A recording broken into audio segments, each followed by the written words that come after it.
एक है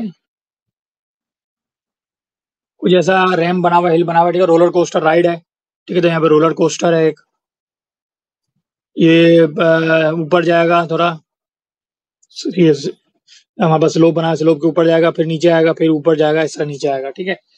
तो जी अब यहाँ देखो हमारे पास क्या है,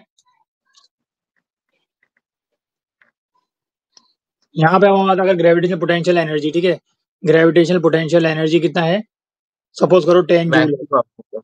मैक्सिमम है, ठीक है, बिल्कुल मैक्सिमम है। तो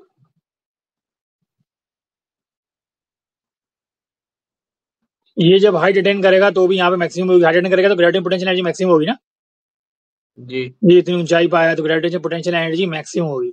लेकिन क्या होगा कि वो कह रहे ट्रांसफॉर्मेशन ऑफ एनर्जी, तो एनर्जी की शेप चेंज हो जाती है, ठीक है। अब यहाँ देखो, जब टॉप से बॉटम पे आएगा तो हाइट कम होगा, लेकिन यहाँ तेज बिल्कुल नीचे जाके तेज आएगा ना, तो वेलोसिटी बढ़ जाएगी। जब भी वेलोसिटी की बात करेंगे तो काइनेटिक एनर्जी आएगी। तो जो ग्रेविटेशनल पोटेंशियल है ये अब काइनेटिक में चेंज हो जाएगा, ठीक है। जी और यहाँ पे क्या हो जाएगा, इस पॉइंट पे काइनेटिक एनर्जी मैक्सिमम होगी। इस पॉइंट पे होगी। हाँ ना, वो वेलोसिटी अटेन करके चलता हुआ आ रहा है ना, यहाँ पे तो कन्वर्ट होगी ना, एक स्लोप यहाँ पे पे थोड़ी होगी। कन्वर्ट हो रही है, देखो यहाँ पे थोड़ी कन्वर्ट अच्छा हो रही है, कन्वर्ट। यहाँ पे कन्वर्ट होगी, हाइट लूज हो रही है और वेलोसिटी गेन हो रही है, ठीक है। तो यहाँ थोड़ा कन्वर्ट का जो सेटअप होगा ना, थोड़ा सा टाइम लगता है, ठीक है ना, सेटअप को होने में टाइम लगता है। तो एनर्जी ट्रांसफर हो रही है काइनेटिक, और फिर यहाँ पूरी पूरी वेलोसिटी अटेन करेगा, तो यहाँ पे वेलोसिटी बहुत ज्यादा हो जाएगी, तेजी से आएगी वो, ठीक है। आपका ये ब्लर हो रहा है थोड़ा। अच्छा, ठीक है। आई तो डोंट नो, ये पॉइंट पे काइनेटिक एनर्जी सबसे ज्यादा होगी। इस है, हाँ बिल्कुल इस पॉइंट पे बहुत ही ज्यादा होगी, ठीक है। अच्छा अब यहाँ जी देखो कि कोई भी एनर्जी जब ट्रांसफर करती है अपना फॉर्म, तो वो थोड़ा लॉस भी करती है, ठीक है ना। तो अब जाहिर बात है कि हवा एयर रेजिस्टेंस है और सारी चीजें, तो ये एयर रेजिस्टेंस हो गई, ठीक है, फ्रिक्शन होगी सरफेस की, जिस ट्रैक पे चल रही है ना ये, तो उसकी जी। फ्रिक्शन हो गई, ठीक है। लेकिन एयर रेजिस्टेंस से कैसे कम होती है? और इसके अलावा हीट हो गई, ये सारी चीजें थोड़ी लॉस होगा। एक मिनट हाथम, मैं just I will get back to, मुझे जरा से यहाँ एक्सप्लेन कर दो, यहाँ खत्म हो जाए पहले। अब देखो कि ये जब थोड़ा लॉस हो जाएगा ना, तो ये लॉस जब हो जाएगा तो भाई पूरा पूरा ग्रेविटेशन काइनेटिक में चेंज नहीं होगा, क्योंकि ये लॉस हो गया। तो अब इसके बाद उतनी एनर्जी नहीं है जो ग्रेविटेशन पोटेंशियल एनर्जी पिछली वाली हाइट पे थी। अब थोड़ा सा ये ऊपर ज्यादा नहीं जाएगा उतना, मतलब पुराना वाला ऊंचाई पे नहीं जाएगा, अब ये थोड़ा कम हाइट पे जाएगा, ठीक है ना। तो ये आप एच पे नहीं जाएगा, थोड़ा एच डैश पे जाएगा, ये छोटी हाइट होगी, ठीक है। अगेन ये क्या हो जाएगा, हाइट ऊंची करेगा, हाइट अचीव करेगा, तो काइनेटिक एनर्जी अगेन जो है वो हाइट, क्योंकि वेलोसिटी कम हो रही है यहाँ पे इस पॉइंट पे वेलोसिटी कम हो रही है और हाइट बढ़ रही है, तो ये ग्रेविटेशनल पोटेंशियल एनर्जी में चेंज हो जाएगा। लेकिन जैसे ये चेंज होगा अगेन कुछ लॉस होगा, और यहाँ पे जब जो थोड़ी सी जो अगेन रैंप आएगी वो थोड़ी और छोटी होगी, ठीक है, क्योंकि यहाँ पे ट्रांसफर होने में अगेन लॉस हो रहा है। हाँ आप बोलो क्या कह रहे हो। दिस ये is air transformation of energy. Resistance. देखो जो सिंपल पेंडुलम वाले प्रॉब्लम थे इसमें भी हम यही लेते हैं, ठीक है, कि हमारे पास पेंडुलम जो स्विंग कर रहा है, ठीक है, और एक खास हाइट के ऊपर, यानी ये मीन पोजीशन होती है, ये मीन पोजीशन से अगर हम उसको वाइब्रेट करवा रहे हैं तो 0.15 ऊंचा जाएगा। तो ग्रेविटेशनल पोटेंशियल, ठीक है ना, ग्रेविटेशनल पोटेंशियल यहाँ ज्यादा होगी, ग्रेविटेशनल पोटेंशियल एनर्जी यहाँ बहुत ज्यादा होगी, हाइट अटेन कर ली। हाइट अटेन करने के बाद जब ये अभी नीचे आएगी ना, यहाँ वेलोसिटी बढ़ रही है, ठीक है, और हाइट कम हो रही है, तो यहाँ पे क्या हो जाएगा, ऊपर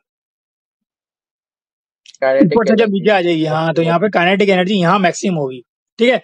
लेकिन ज्यादातर न्यूमेरिकल्स में आइडियली सिचुएशन लेते हैं, तो हम ये नहीं कहते कि अगर हम ये सपोज करें कि नो एनर्जी लॉस, ठीक है ना, अगर हम कहते हैं कि नो एनर्जी लॉस, तो फिर हम ये सेटअप कह रहे होते हैं कि हमारे पास हम यही कहते हैं पूरा पूरा कि जो काइनेटिक ग्रेविटेशनल पोटेंशियल एनर्जी का जो लॉस है, लॉस मतलब मैं डाउनवर्ड एरो से शो कर रहा हूँ, तो यहाँ से नीचे आया ना, ऊपर से नीचे आया, तो वो किसके बराबर हो जाएगा, वो काइनेटिक काइनेटिक एनर्जी का गेन, काइनेटिक एनर्जी गेन के। लेकिन ये एग्जैक्टली आइडियली नहीं होता, प्रैक्टिकली नहीं होता, ये आइडियल सिचुएशन है, क्योंकि यहाँ पे क्या होगा, पोटेंशियल एनर्जी दो चीजों में होगा, एक kinetic energy plus heat energy, जो लॉस वाली एनर्जी है, ठीक है ना। यहाँ हम नो एनर्जी जी लॉस कह रहे हैं, इस वजह से हमने यहाँ जीरो लगा दिया है, बात समझ आ रही है आतिम। ठीक है। हाँ, आइडियली हम ये न्यूमेरिकल यूज करने के लिए हम ये सॉल्व करने के लिए हम ये करते हैं, टू सॉल्व न्यूमेरिकल हम ये करते हैं, ठीक है। तो यहाँ देखो,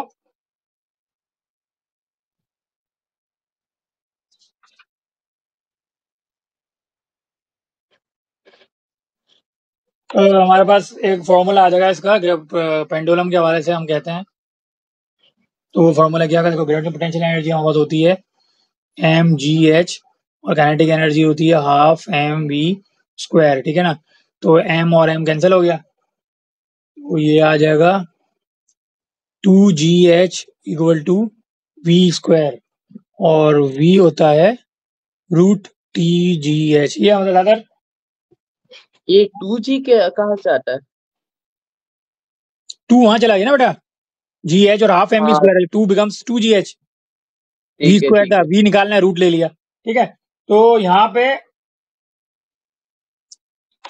पे हम ये चेक कर सकते हैं कि हमारे पास पेंडुलम के केस के अंदर जो पेंडुलम की वेलोसिटी है वो किन दो चीजों पर डिपेंड करती है, ठीक है, ग्रेविटी और हाइट पे, ठीक है। पेंडुलम के मास के ऊपर कोई डिपेंडेंस नहीं है, ठीक है। Pendulum do not depend on mass. Mass, ठीक है। सिर्फ पेंडुलम जो ग्रेविटी है और जो जितनी हाइट उसने अटेंड की है उसी के ऊपर वो डिपेंड करता है, ठीक है ना। जी। तो तो अगर मास ज्यादा हो या कम हो उससे ना सेम ही स्पीड, हाँ काइनेटिक एनर्जी का तो कोई फर्क नहीं पड़ता। बिल्कुल बिल्कुल, मैं अगले पॉइंट वही आ रहा था। अगर मास स्मॉल हो, ठीक है, स्मॉल हो या लार्ज हो, ठीक है, no effect on kinetic energy. Pendulum velocity. Pendulum velocity बेटा, ये देखो ना, वेलोसिटी इन पे डिपेंड कर रही है ना। आप ये देखो कि what is the subject of the equation, सही है। तो ये वेलोसिटी इन दोनों पे डिपेंड करती है। मास तो आ नहीं रहा, तो हल्का मास हो कि छोटा मास हो, वेलोसिटी खाली इन पे डिपेंड करेगी, ठीक है, ग्रेविटी और हाइट पे।